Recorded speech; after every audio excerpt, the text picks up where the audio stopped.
Welcome back to Oshkosh Today. Thanks so much for joining us. And as we talk about all these fun holiday activities, it's important to remember the risks that are involved with some of those things. We have the Red Cross here today, Steve Hansen, the chapter executive from Oshkosh, here to tell us a little bit about some home fire preparedness that you guys are working on right now. So first of all, Steve, thanks so much for joining us. You're welcome. Yeah, pleasure to be here. Yes, it's always great to have the Red Cross in. And you're here to tell us about a major initiative you guys are working on right now, which is the home fire preparedness. We've got a massive initiative that just launched in October. This is the first time ever that the American Red Cross has launched a campaign of this size across the entire country. So all Red Cross offices are participating in this. It's a 5-year project. Okay. But our goal is to reduce the number of deaths and injuries caused by home fires by 25% during the next 5 years. And it might not, 25% might not seem like a lot, but that's a huge goal. And you know, a lot of people don't realize the risks that are associated with all these holiday festivities, you know, around this time of year. There's significant risk. In fact, the heaviest fire season starts in November and usually goes through the holidays and ends in March, and a lot of it has to do with the fact that people are being more creative with the way that they are in their homes and the things that they're doing, cooking and Christmas trees, and I mean there are a lot of things that are going on there that make a home more at risk for fire. But this is a huge effort. We know that fire departments across the entire country respond to over 360,000 fires annually.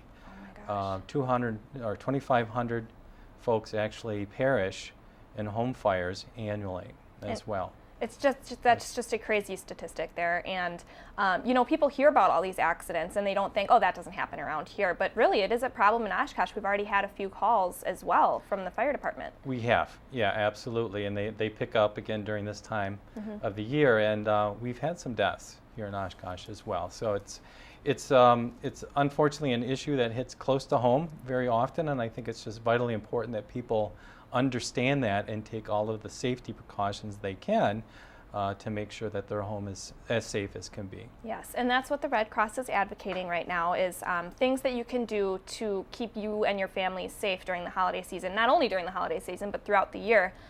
So I know you've got 2 specific things that can really increase your survival rate by 50%. Absolutely. Certainly on the preparedness side, 2 things that are critical. Smoke detectors.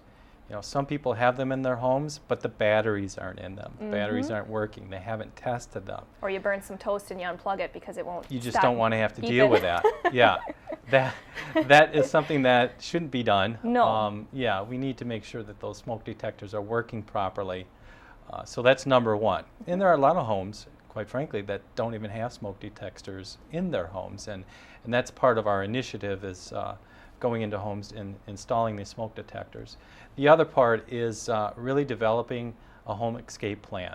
And you would think that it would be a pretty easy thing to do, but very often that's not something that will go through someone's thoughts in terms of, hey, we should sit down as a family, take a look at our home, identify where all the windows are, the doors are, and really talk about how we're going to escape from our home if it becomes engulfed in fire.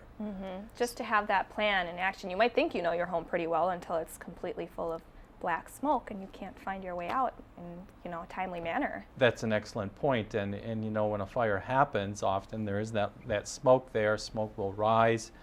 People don't understand why they need to get low, because that smoke is rising and it's poisonous, and it's one of the main reasons why people can have issues, injuries, and perhaps even die in fires, is because they just simply don't get low to the floor when there's a fire there and find that escape, go through that escape route, go to the door, and get out of the home. Yes, and that easy. That education is just so important that people know that, you know, in the first place. And the Red Cross is actually, they're literally going door to door, spreading this message, correct? We sure are. In this campaign, that's exactly what we're going to be doing for the next 5 years. We've actually identified more of our high-risk communities in Oshkosh and all communities in Northeast Wisconsin.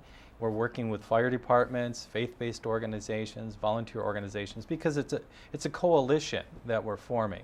Teams of you know, folks that will go out canvassing neighborhoods and going door to door.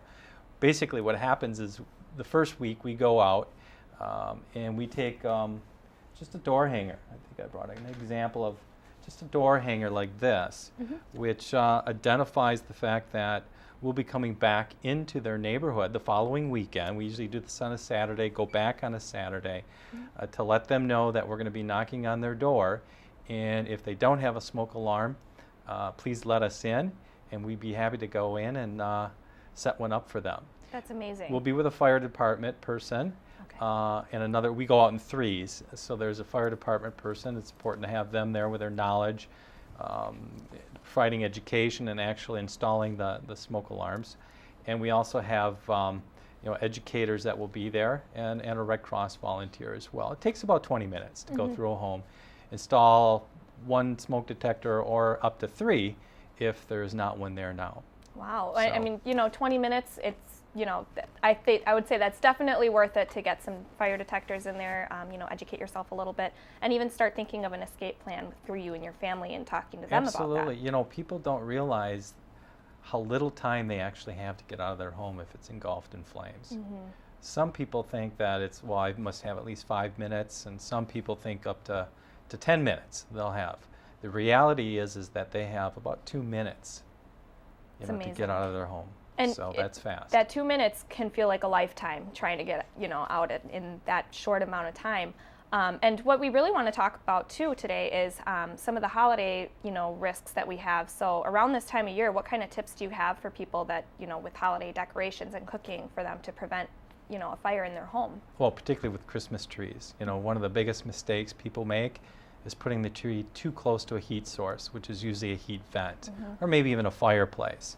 So you definitely want to make sure that Christmas tree is set aside well away from any heat sources, because that thing can go up fast, and boy, they do go up really fast. Yes.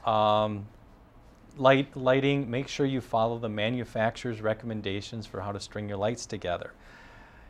Especially when you're stringing them together on an extension cord. A lot of people like to overload those circuits, and that can definitely cause a fire. So you need to follow the manufacturer's recommendations on those lights.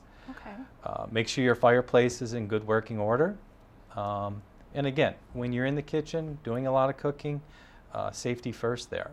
Make sure that you're turning off all the heat sources when you're not in the kitchen, and you're just taking good care so that accidents aren't happening there. Yes, and those tips and more are all available to people. You guys are going door to door. Right. There's a lot of literature out there, as well as the website. Where can people go if they want a little more information on this particular initiative? Absolutely, redcross.org/prepare. Okay, and you guys are busy all year long too. This isn't the only thing you guys are doing, but for people who might not have known this and do have a fire, what does the Red Cross do to help families that have been affected by a fire? Our Northeast Wisconsin and the American Red Cross in Northeast Wisconsin will respond to over 200 fires annually. So we are busy. Thanks to the great work of our volunteers. We've got a volunteer corps of about 1,000 volunteers who go out in teams and respond to fires 24/7, 365.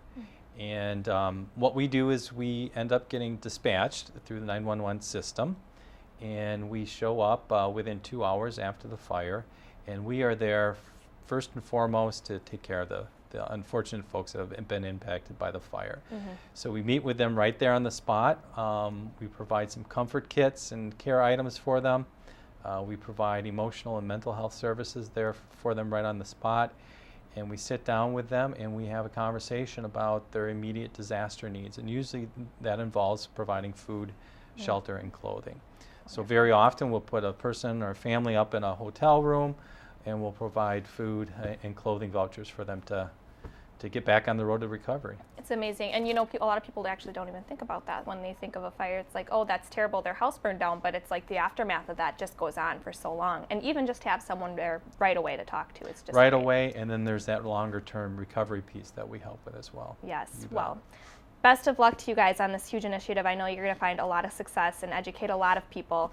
Again, if people want to learn more, they can go to redcross.org/prepare for the fire safety. And Steve, thanks so much for joining us today on Oshkosh Today. Pleasure to be here.